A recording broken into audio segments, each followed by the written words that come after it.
تتمون 70 امتن، تم 70 بڑی بڑی امتوں کی تکمیل کرنے والے ہو، تم 70 بڑی بڑی امتوں کی تکمیل کرنے والے ہو۔ عربوں میں 70 کا عدد تکسیر کے لیے بھی آتا ہے، کثرت کے لیے بھی، پھر معنی بنے گا تم بے شمار بڑی بڑی امتوں کی تکمیل کرنے کے لیے آئے اور تم بہترین امت ہو۔ بہترین امت کا مصداق کون لوگ ہیں؟ بعض نے کہا صرف مہاجرین ہیں بہترین امت، بعض نے کہا اس امت کے شہداء، علماء، صلحاء مراد ہے جو بہترین امت ہے۔ بعض نے کہا نہیں، اس امت کے اول سے لے کر آخر تک خوش ہو جاؤ۔ نہیں، تمہاری خوشی کے لیے سنا رہا ہوں، خوش ہو جاؤ۔ تیسرا قول یہ نہیں، اس امت کے اول سے لے کر آخر تک صحیح الاعتقاد، اللہ کا شکر کرو اللہ نے توحید والا عقیدہ دیا، اللہ اسی پہ قائم رکھی اور اسی پہ موت دے۔ اس امت کے صحیح الاعتقاد اور اعمال صالحہ والے لوگ خیرہ امت کا مصداق ہے۔ کتنی بڑی خوشی کی بات ہے۔ تو تم 70 بڑی بڑی امتوں کی تکمیل کے لیے آئے ہو یا تم بے شمار بڑی بڑی امتوں کی تکمیل کے لیے آئے ہو؟ میں خاتم النبیین ہوں، میرے بعد کوئی نبی نہیں آئے گا، ولا امت بعدکم، تمہارے بعد کوئی امت نہیں آئے گی۔ آخری جملہ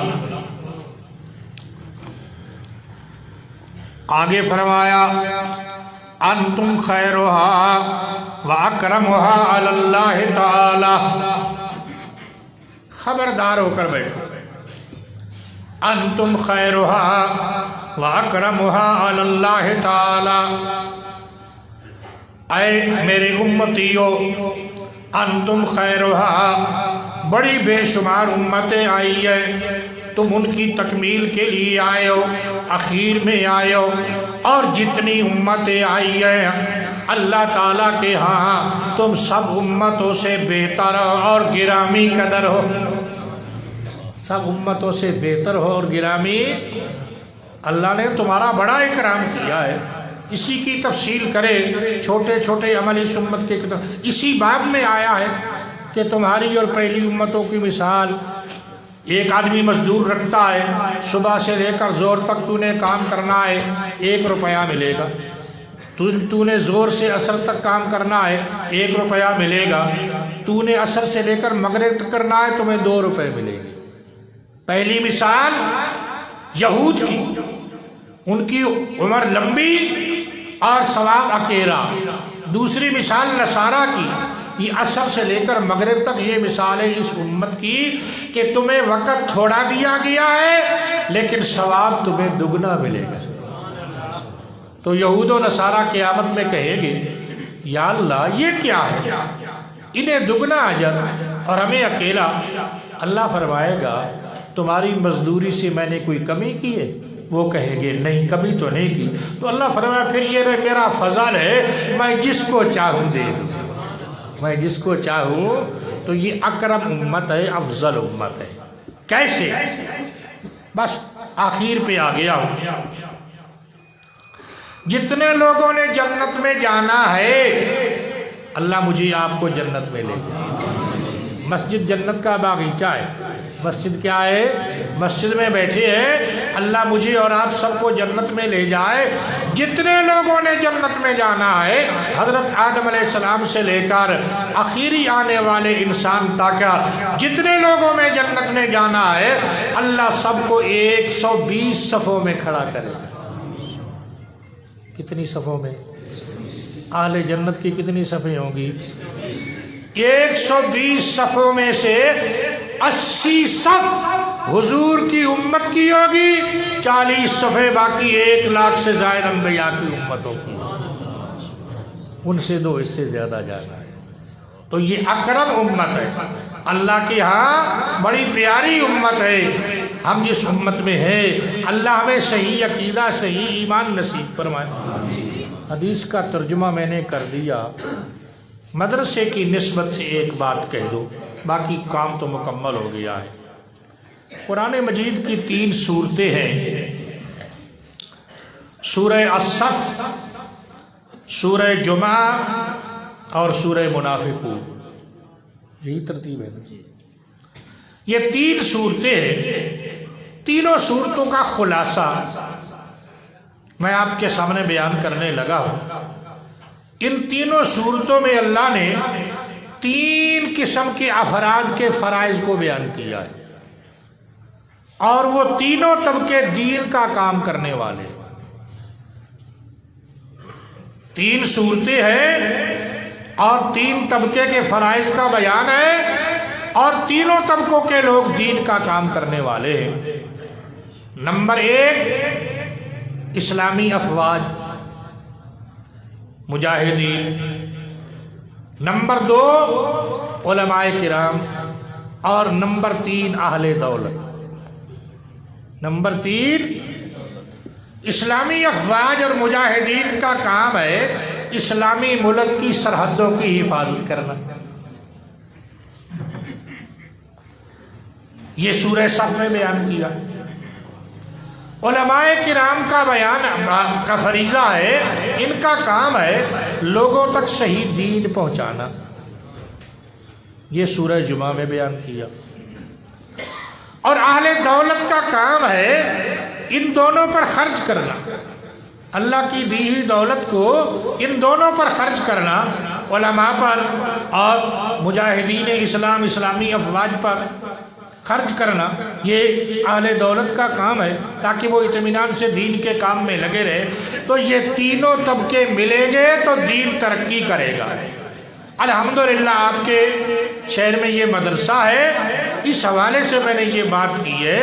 آج اتنا بڑا مجمع ہے، آپ سن رہی ہے، حدیث کا درس سن رہے ہیں، مدرسے کو اپنی آمدنی میں یاد رکھے، اس کی خدمت کرتے رہے تاکہ یہ گلشن چلتا رہے، اور مولانا خلیل الرحمن رحمت اللہ علیہ کا لگایا ہوا باغیچہ ان کے لیے اور ان کے رفقا معاونین جنہوں نے مسجد بنائی، مدرسہ بنایا، یہ سب کے لیے صدقہ جاریہ بنے۔ تینوں طبقے ملے رہیں گے، اتفاق سے رہیں گے تو انشاءاللہ دینی کام آگے بڑھتا رہے گا۔ تو میرا وقت چونکہ ختم ہو گیا ہے، 11 تک کا ٹائم دیا گیا تھا، جو کچھ عرض کیا ہے اللہ تعالیٰ اس کو اپنی بارگاہ میں قبول فرمائے۔ وما علینا الا البلاغ۔